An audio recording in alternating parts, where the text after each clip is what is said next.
ప్రభువునందు ప్రియమైన దేవుని బిడ్డలారా, మీకు శుభము కలుగును గాక. నేటి వాక్య ధ్యానము సాతాను శోధన. సాతాను శోధకుడు. Temptation comes from Satan. శోధన సాతానుని నుండి వస్తుంది. పరీక్ష దేవుని నుండి వస్తుంది. పరీక్షకు కారణం ఆత్మీయ అభివృద్ధి, దీవెన. The motive behind the God's tests are blessing and development. The motive of the Satan behind the temptation is falling into sin and destruction.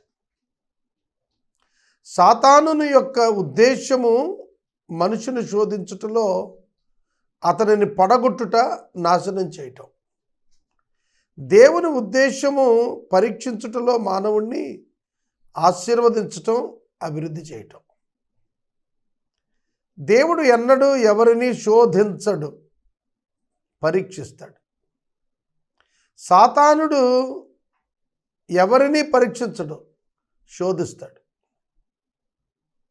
ఇది మీరు గుర్తుపెట్టుకోవాలి.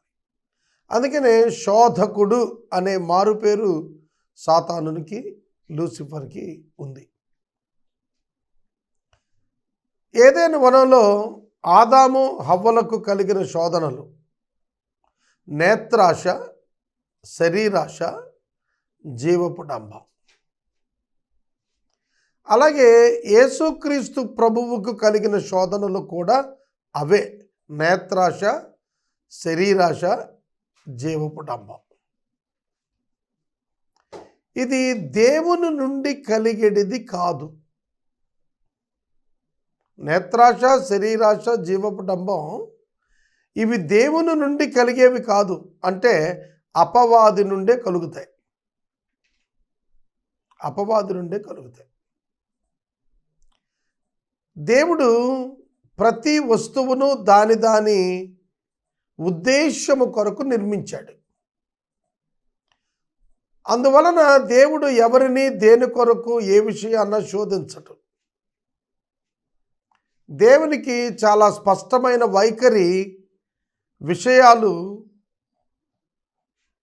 మనుషుల పట్ల, వస్తువుల పట్ల, వ్యక్తిగత జీవితాల పట్ల స్పష్టత, వైఖరి ఉంది. దాన్ని కన్ఫ్యూజ్ చేసేటట్లుగా మానవుని ఉద్దేశాలు ఖరాబు చేయటం, పాడు చేయటమే సాతానుని యొక్క లక్ష్యం. ఒక మాటలో చెప్పాలి అంటే, దేవుడు తన చిత్తము మానవుల జీవితాల్లో మానవులు జరపకుండానట్లు మానవులను డిస్టర్బ్ చేయటం, దేవుని నుంచి సెపరేట్ చేయటం సాతానుని యొక్క ఉద్దేశం. గాడ్స్ ఫేవర్ నుంచి మనల్ని దూరం చేయాలని సాతాను ఎప్పుడూ ప్రయత్నం చేస్తాడు. దేవునికి ఇష్టలుగా జీవించకుండా, దేవునికి దుఃఖం కలిగించేటట్లు జీవించేటట్లుగా మనల్ని పతనంలోనికి తీసుకెళ్లాలని సాతాను ప్రయత్నం చేస్తాడు. కనుక శోధకుడు వీడు. ఒకసారి మీరు కంపేర్ చేసి చూడండి. ఏదైనా వనంలో ఆదాము హవ్వలకు కలిగిన నేత్రాశ, శరీరాశ, జీవపు డంబం ఇవి యేసయ్యకు కూడా కలిగాయి. మీకు విషయం చెప్పాలి, యేసుక్రీస్తుకు ఇంకా తీవ్రంగా కలిగాయి. ఎందుకంటే ఏదైనా వనంలో వాళ్ళకు అన్ని వృక్ష ఫలాలు ఉన్నాయి. ఆదాము హవ్వలకు వాళ్ళు వృక్ష ఫలాల మధ్యన ఉన్నారు, అన్నింటినీ తింటూ ఉన్నారు. దేవుడు కూడా తినమన్నాడు. అక్కడ వారు అపవాది చేతికి శోధించబడుటకు అప్పగించబడలేదు. అయితే యేసుక్రీస్తు ప్రభువు అయితే అపవాది చేత శోధించబడుట కొరకే అప్పగించబడ్డాడు. ఆయన 40 దినాలు ఫాస్టింగ్లో ఉన్నాడు, స్టార్వింగ్, ఆకలితో ఉన్నాడు. Hungry is different from starving.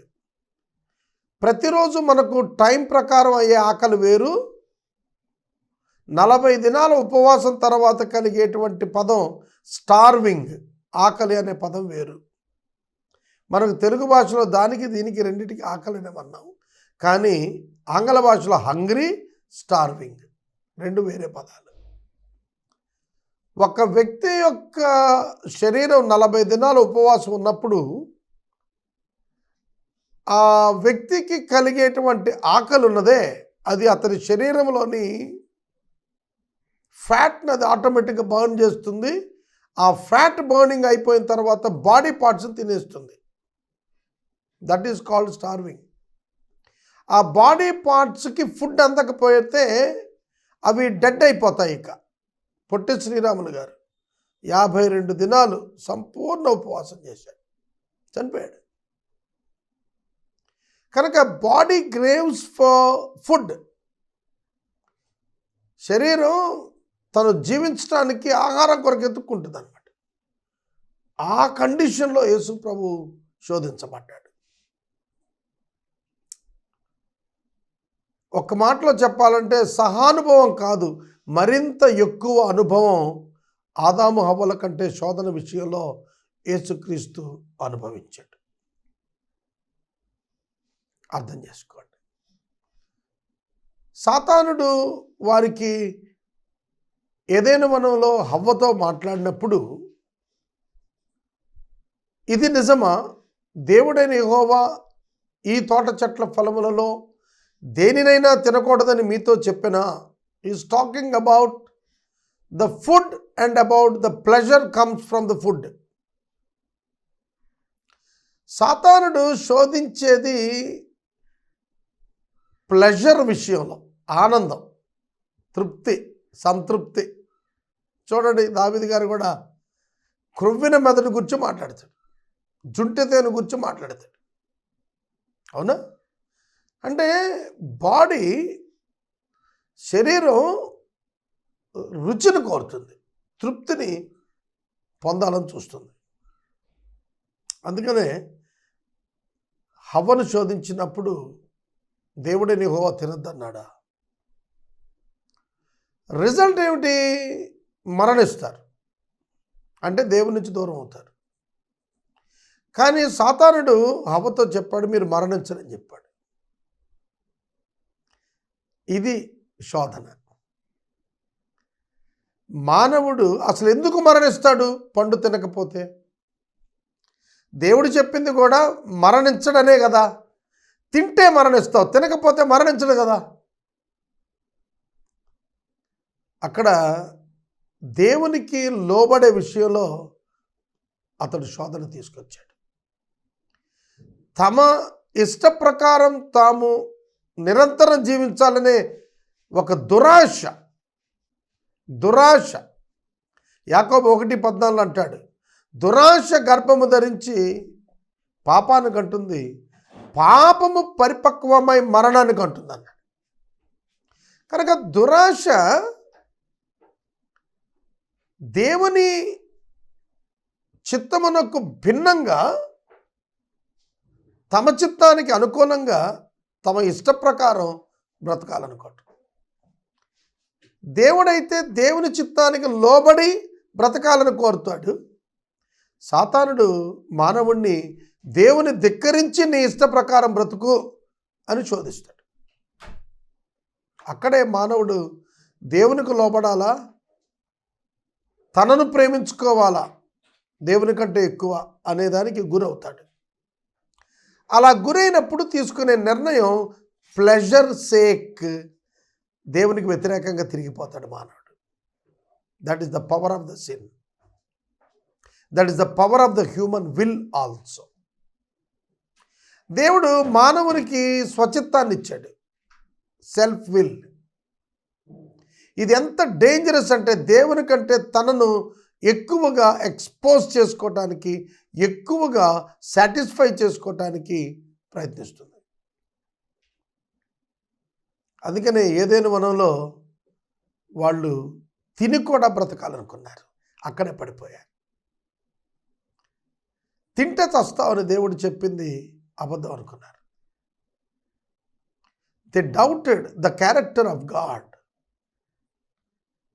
దేవుని గుణలక్షణాలని అనుమానించారు, దేవుని విడిచిపెట్టారు. Satan was succeeded in it.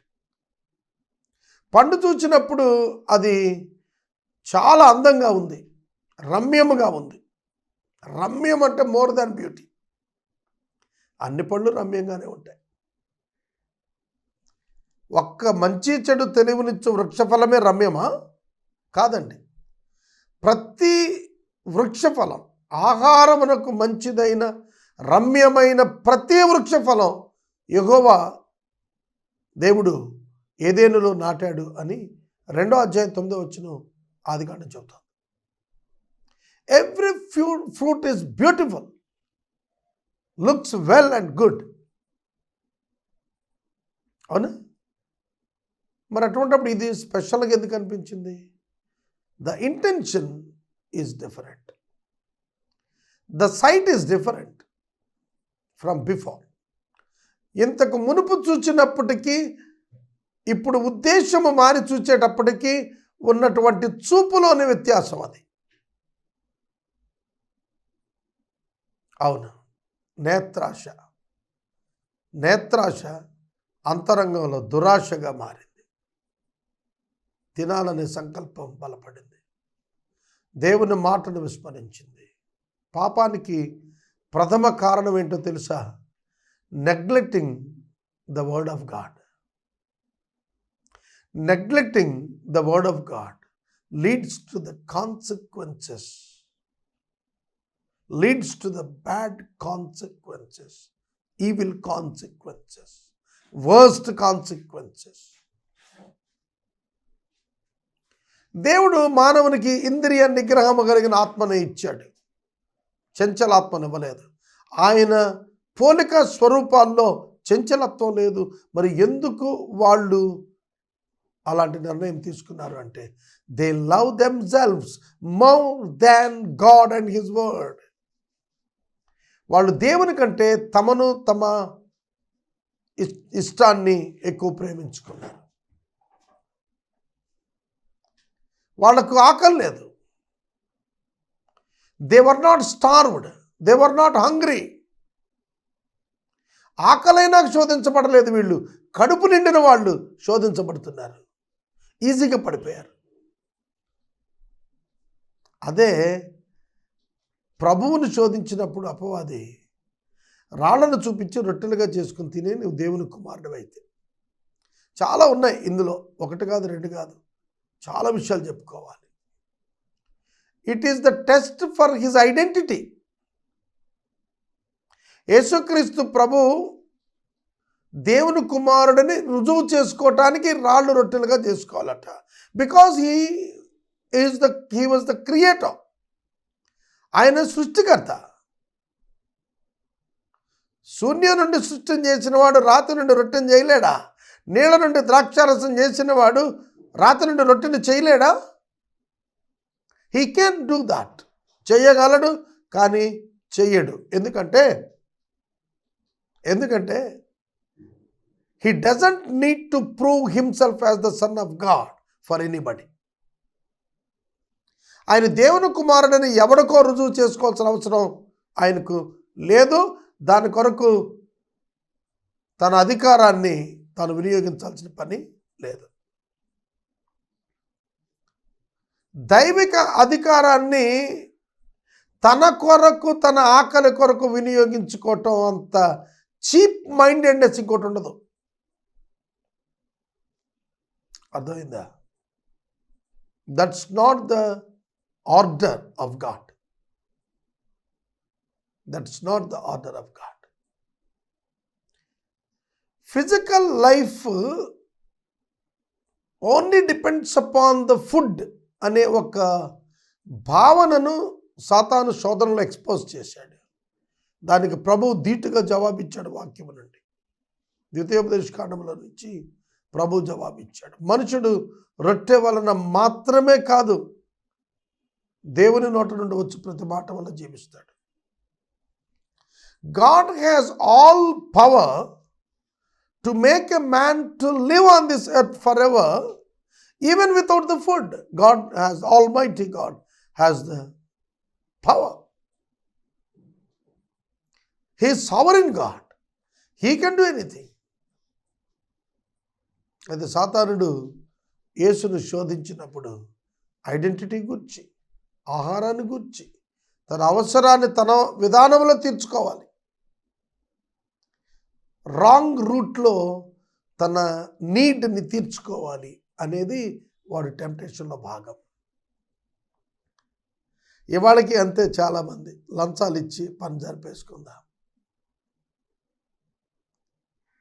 మామూలు ఇచ్చి పని జరిపేసుకుందాం కదా. ఇవాళ అట్లా ఉంది లోకం. కారణము, they are deceived by the Satan. యేసు ప్రభు అయితే ఆయన అలా చేయలేదు. శరీరం ఇంపార్టెంట్ కాదు, God and his will is important.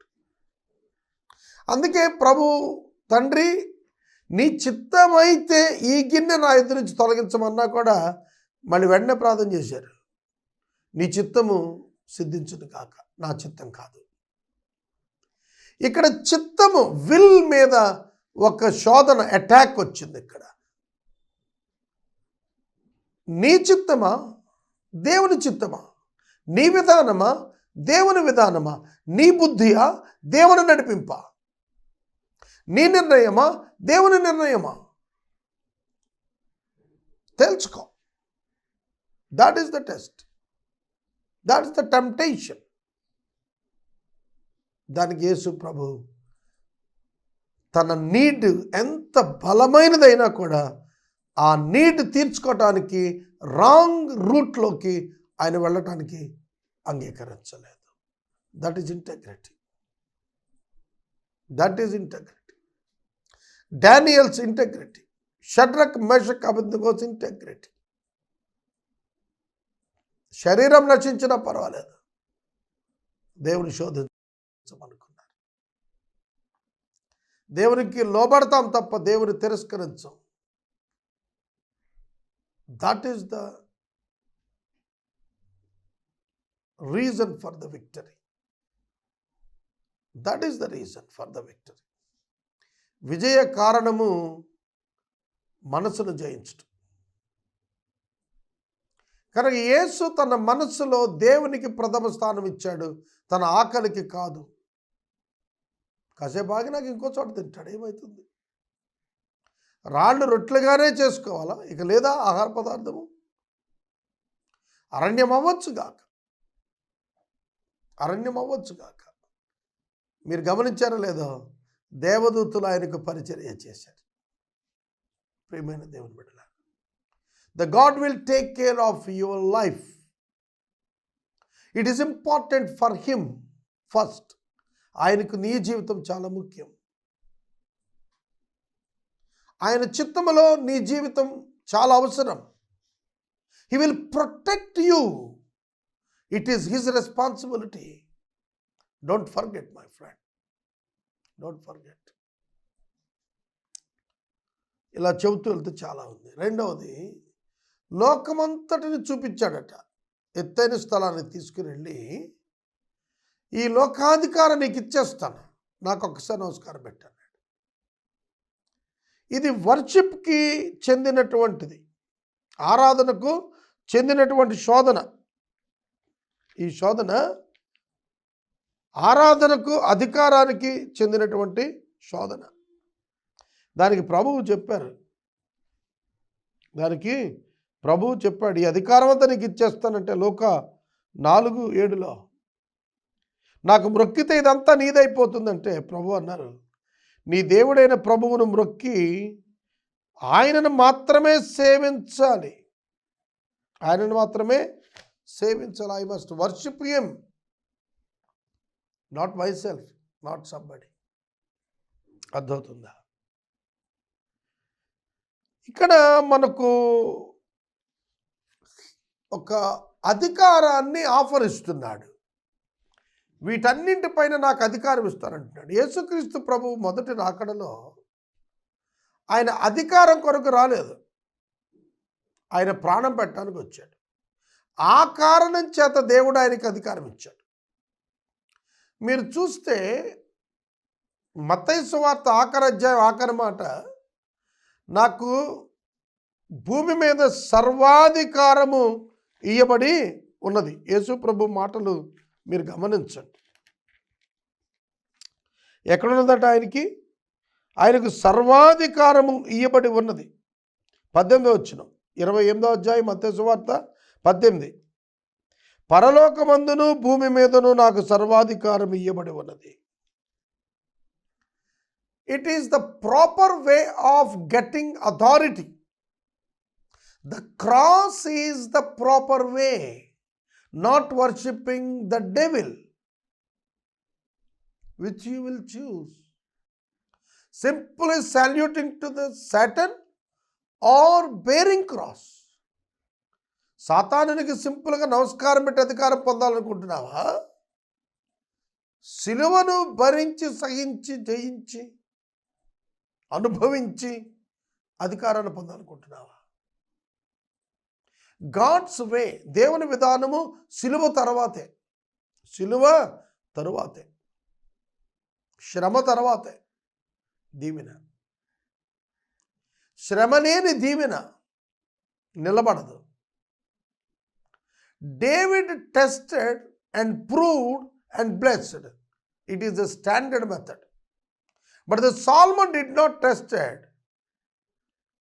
He failed.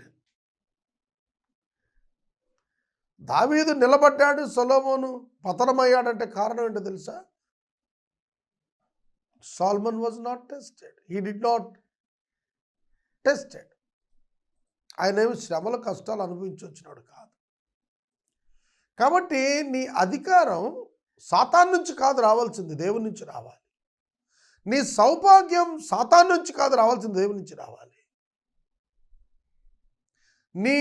నీ అవసరాలు సాతాను ద్వారా కాదు తీర్చబడాల్సింది, దేవుని ద్వారా తీర్చబడాలి. నీ శరీరం యొక్క అవసరతలు, biological, even sex, feeding the body, ఇవన్నీ కూడాను దేవుని నుంచి జరగాలి, సాతాను నుంచి కాదు. మర్డర్ చేస్తే డబ్బు వస్తుంది, దొంగతనం చేస్తే డబ్బు వస్తుంది, దొంగతనం చేస్తే బతుకుదాం, లంచాలు తీసుకొని బతుకుదాం. It is the out of way. ఇది దేవుని విధానం కాదు. కాబట్టి డివైన్ మెథడ్లో మనం జీవించాలి. సాతాను శోధనకు పడిపోకూడదు, లొంగిపోకూడదు. Out of the marriage sex, pleasure కొరకు ప్రయత్నం చేసి అనేక మంది సర్వనాశనం అయిపోయిన వాళ్ళు, హత్యలు అయిపోయిన వాళ్ళు ఉన్నారు. ఎందుకని? చట్టాలు ఫేవరబుల్గా ఉన్నాయి కానీ మనుషులు ఒప్పుకోరే. సుప్రీంకోర్టు కూడా ఇండియాలో ఏమని రూలింగ్ ఇచ్చింది, చట్టం ఒప్పుకుంది, ఏమని చెప్పింది? ఇష్టమైన వాడు ఇష్టమైన దానితో, ఇష్టమైన వాడితో వివాహంతో నిమిత్తం లేకుండా కూడా సంపర్కం చేయొచ్చు అని చెప్పాడు. కానీ స్పౌజ్ ఊరుకుంటాడా? లవర్ ఊరుకుంటుందా? కమిట్ అయినటువంటి వ్యక్తి చంపేస్తున్నారు. కాబట్టి there is a law of God. రైచియస్నెస్కి ఒక డెఫినేషన్ ఉంది దేవుని విధానంలో. దాని ప్రకారం బ్రతకాలి, ఇష్టానుకూలంగా బ్రతకూడదు. ఏదైనా వనంలో they took in to their hands, ఏదైనాలో ఆదాము హవ్వలు వారి చేతుల్లోకి తీసుకున్నారండి వాళ్ళు చేయాల్సిన పనులు. They didn't obey the order and the command of God. Authority of గాడ్కి లోబడలేదు. కానీ యేసుక్రీస్తు ప్రభు దేవుని కుమారుడై ఉండి ఆయన లోబడ్డాడు.